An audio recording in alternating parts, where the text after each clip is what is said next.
नमस्कार, आप देख रहे हैं आरडी न्यूज़। मैं हूं योगेश चक्रवर्ती और इस वक्त हम बुद्ध की धरती बोध गया में हैं।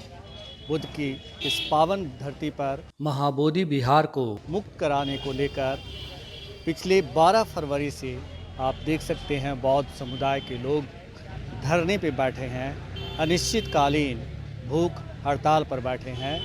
आज अनिश्चितकालीन भूख हड़ताल का 25वां दिन है।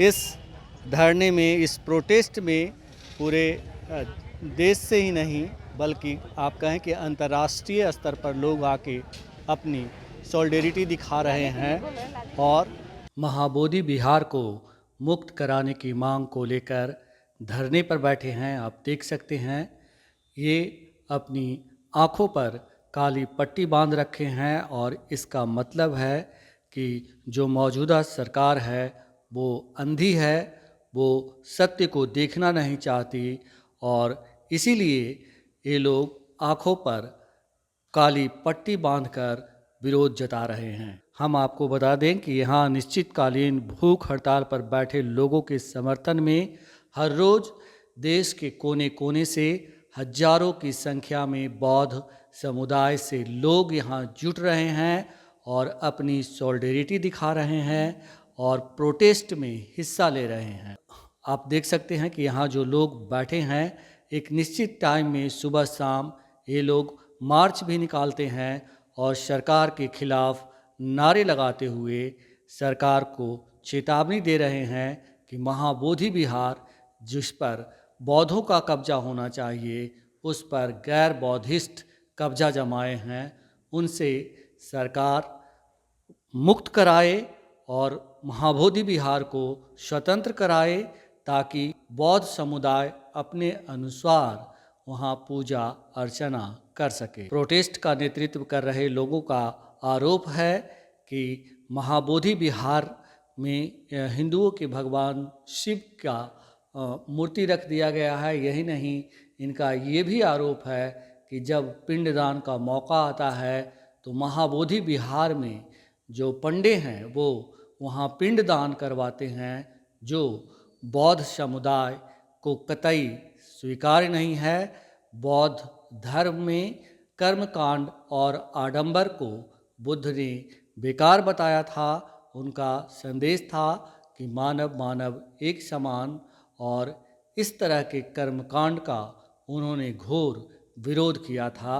बावजूद इसके महाबोधि विहार परिसर में जो है पिंडदान का आयोजन किया जाता है, जिसे ये लोग तुरंत बंद करवाने की मांग कर रहे हैं। हम यहाँ बैठे लोगों से बात करते हैं और जानने की कोशिश करते हैं कि ये क्या चाहते हैं। कहाँ से आए हैं आप?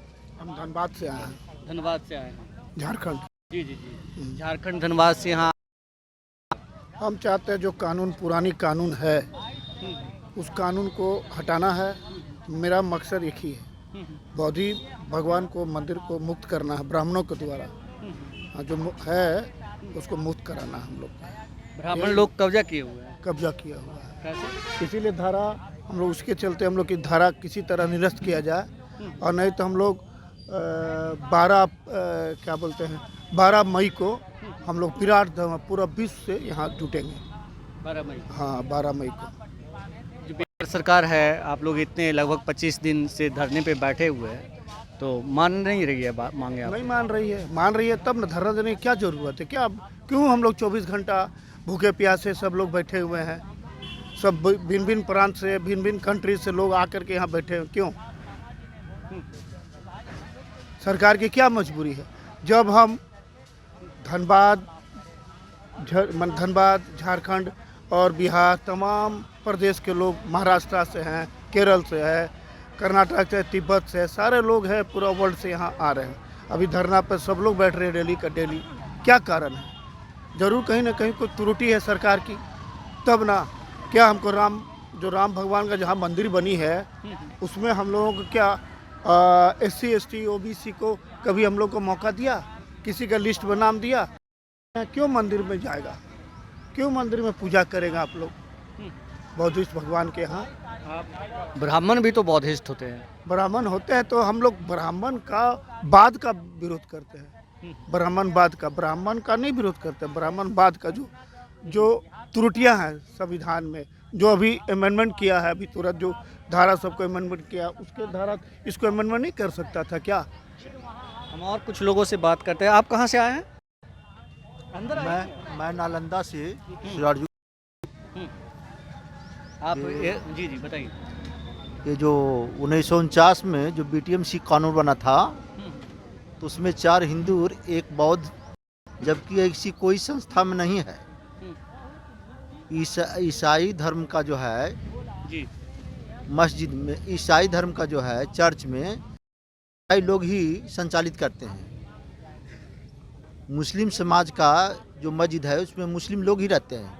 हिंदू धर्म का मंदिर है उसमें हिंदू धर्म के लोग रहते हैं। तो बौद्धिस्ट वाला में हिंदू का इसमें कोई ज़रूरत ही नहीं है संचालन करने का।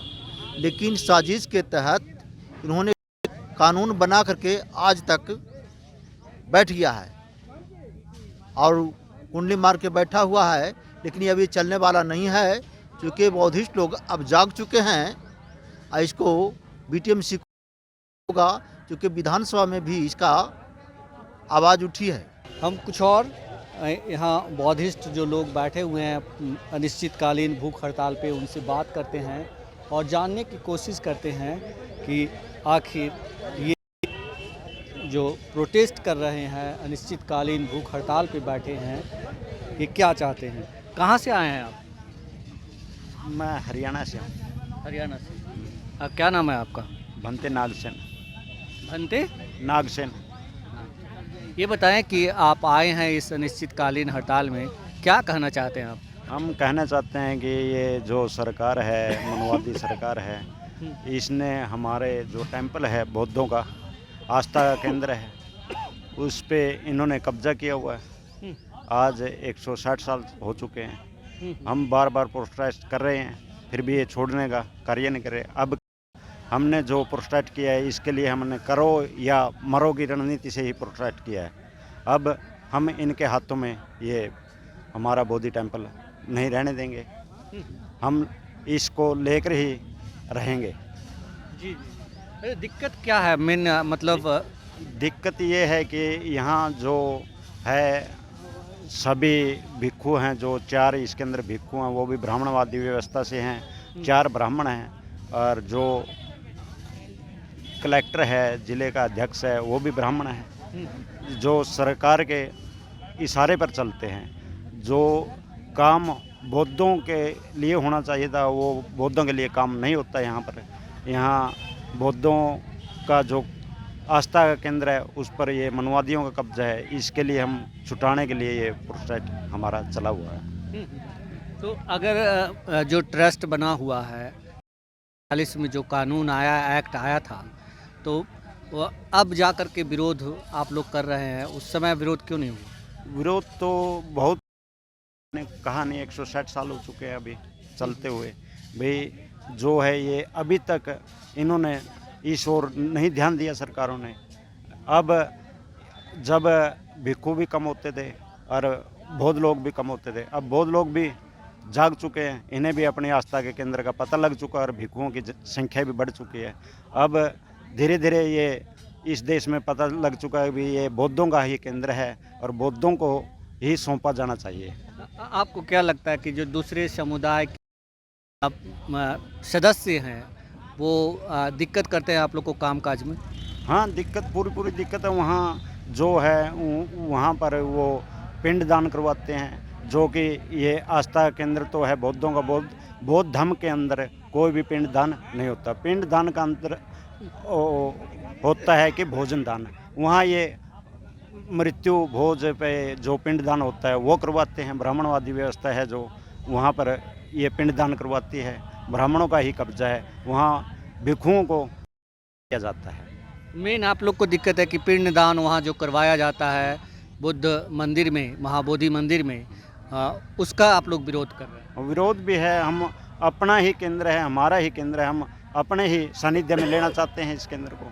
क्यों न है, बुद्ध ने तो इस कर्मकांड का विरोध हाँ, किया। विरोध किया है कर्मकांड का, और वो वहाँ पर कर्मकांड का सरेआम करते जी। हैं। तो इससे समाज में क्या दिशा निर्देश जाते हैं, इससे क्या संदेश जाता है इस समाज में कि यहाँ बुद्ध ने तो सिरे से नकारा आप है। कह रहे हैं कि मतलब ये सीधे सीधे जो बुद्ध ने जो संदेश दिया था समाज को, उसका उल्लंघन है, उल्लंघन है। उसका उल्लंघन है। हम और कुछ बौद्ध भिक्षुओं से बात करते हैं और जानने की कोशिश करते हैं कि ये जो आए हैं यहाँ, इनका क्या कहना है। यूपी से आए हैं? जी। यूपी को किस जिले से आए हैं? कासगंज। हाँ? कासगंज। आप बौद्ध भिक्षु हैं? जी। कैसा मतलब यहाँ आए हैं, क्या कहना चाहते हैं आप?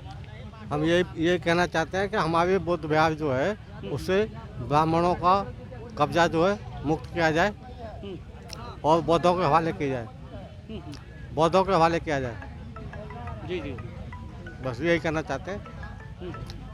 तो आप देख सकते हैं कि कितनी बड़ी संख्या में यहाँ बौद्ध भिक्षु जो हैं वो धरने पे बैठे हुए हैं। बहुत इनमें ज़्यादातर लोगों की उम्र जो है काफ़ी बड़ी है।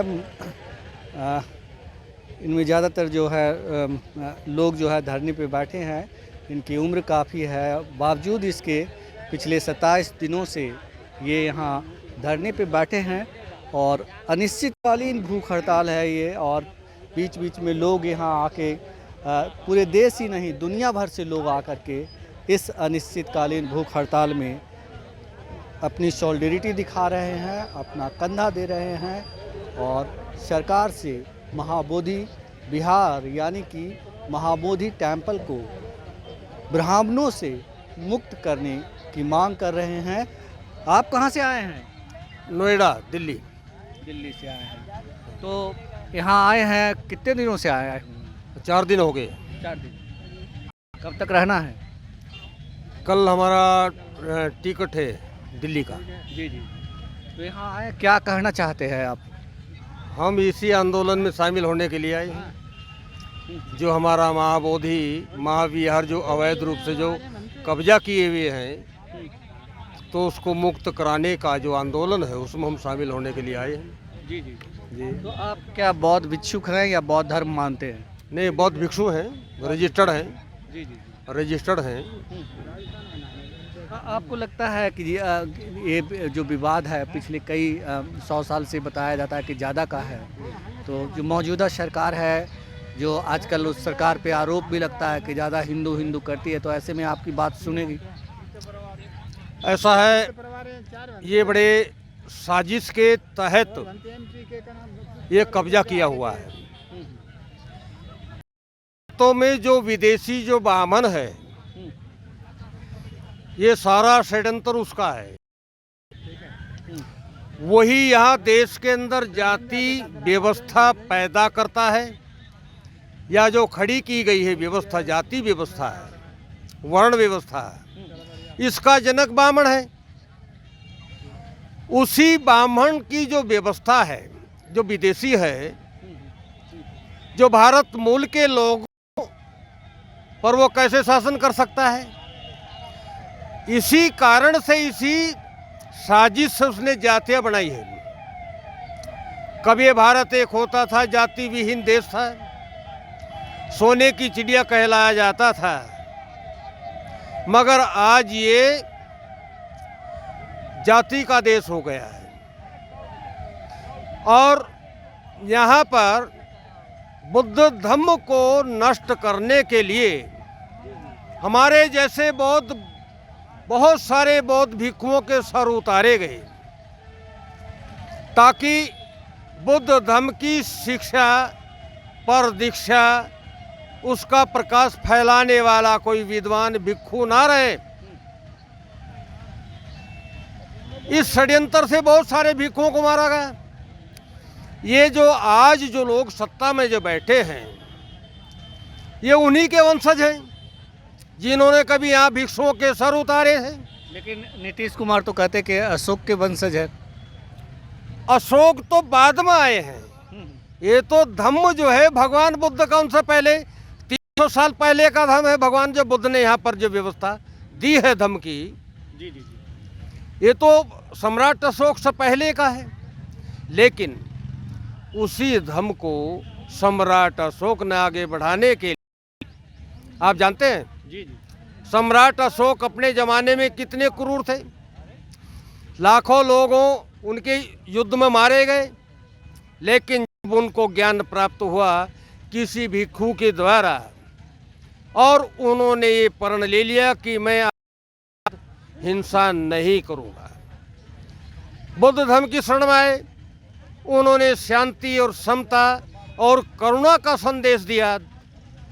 पूरी दुनिया में धर्म फैलाने का अगर श्रेय अगर जाता है तो सम्राट अशोक को जाता है। जी जी। और सम्राट अशोक ने ही भारत में यानी पूरे जम्बू द्वीप के अंदर 84,000 बुद्ध विहारों का निर्माण कराया, बौद्ध मठ बनवाए, शिला लेख लिखवाए। सम्राट अशोक की को ही इसका श्रेय जाता है। ये बताएं कि जो जिसका आप विरोध कर रहे हैं ब्राह्मण समाज का, तो शुरू से जो है ये इतिहास पढ़ते हैं तो देखने को मिलता है कि बौद्ध और ब्राह्मणों में जो है कॉन्फ्लिक्ट रहा है। तो आपको लगता है कि एक पहले ही साजिश रच दी गई थी, बाद में जब मंदिर खोजा गया तो साजिश के तहत है सब कुछ किया गया है? हाँ, ये साजिश के तहत बिल्कुल स्पष्ट है, ये बिल्कुल स्पष्ट है, ये साजिश के तहत हुआ है। जब ये देखा कि यहाँ पर बुद्ध धर्म का कोई प्रचार प्रसार करने वाला कोई विद्वान भिक्षु, जो भी कोई विद्वान मिला उनको उन्होंने उनके सर उतार दिए गए। किसी भी षड्यंत्र के तहत उनको उनकी हत्या कर दी गई। आप कहना क्या चाहते हैं, सरकार से क्या कहना चाहते हैं? सरकार से हम कहना ये चाहते हैं कि यहाँ उस समय आज का जो लोग जो संविधान देश के अंदर है उसके लागू होने से 1 साल पहले ये साजिश के तहत 1949 को एक यहाँ पर एक समिति या कमेटी का गठन किया गया, एक्ट बनाया गया बीटी। उसके तहत यहाँ पर उन्होंने कब्जा कर लिया, जबकि उससे पहले से इस पे आंदोलन चल रहा है। श्रीलंका से अनागारिक धम्मपाल ने इस महाबोधि महाविहार के लिए एक आंदोलन चलाया। जी जी। उन्होंने ही महाबोधि महासोसाइटी का गठन किया। जी जी। लेकिन हमारे अनागारिक धम्मपाल को भी बहुत यातना दी गई। इन लोगों ने यहाँ पर जो कब्जा किए बैठे थे, और यहाँ नहीं 84,000 बौद्ध मठ है पूरे जम्बूद्वीप में। यहाँ से नहीं, पाटलिपुत्र से लेकर अफगानिस्तान तक सब साजिश के तहत इन लोगों ने कब्जे कर लिए या उनको तोड़ दिया गया। सरकार से क्या मांग है? हमारी सरकार से मांग यही है कि ईमानदारी से अगर तुम न्याय के कानून को मानते हो तो ये हमारा महाबोधि महाविहार बुद्ध गया का, इसको आप आज़ाद कर दीजिए, बौद्धों को सौंप दीजिए, यही हमारी मांग है।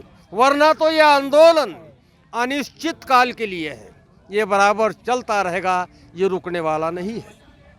तो ये आंदोलन रुकने वाला नहीं है। महाबोधि विहार महाबोधि मंदिर को आज़ाद करवाने के लिए, इसे मुक्त करवाने के लिए आप देख सकते हैं कि लोग पिछले कई दिनों से, लगभग 27 दिनों से धरने पे बैठे हैं, अनिश्चितकालीन भूख हड़ताल पे बैठे हैं। बौद्ध भिक्षुक जो हैं चेतावनी दे रहे हैं कि हमें कमज़ोर ना समझा जाए। महाबोधि मंदिर को जो है वो ब्राह्मणों से मुक्त किया जाए। महाबोधि मंदिर को किसी भी दायरे से, किसी भी कानूनी दायरे से बाहर किया जाए और उसे बौद्ध के हवाले किया जाए। उसके कर्ता धर्ता जो भी हों वो बौद्ध समुदाय से जुड़े हुए लोग हों, गैर बौद्ध इन्हें स्वीकार्य नहीं है, ये इनकी मुख्य मांगे हैं। और ख़ासकर ब्राह्मण समुदाय जो महाबोधि मंदिर बिहार में पिंडदान करते हैं, इसका ये लोग सख्त विरोध कर रहे हैं। फिलहाल इतना ही। आप हमें फेसबुक पर फॉलो करें, यूट्यूब पर सब्सक्राइब करें, लाइक करें, शेयर करें और कमेंट्स कर अपना महत्वपूर्ण विचार और सुझाव ज़रूर दें। धन्यवाद।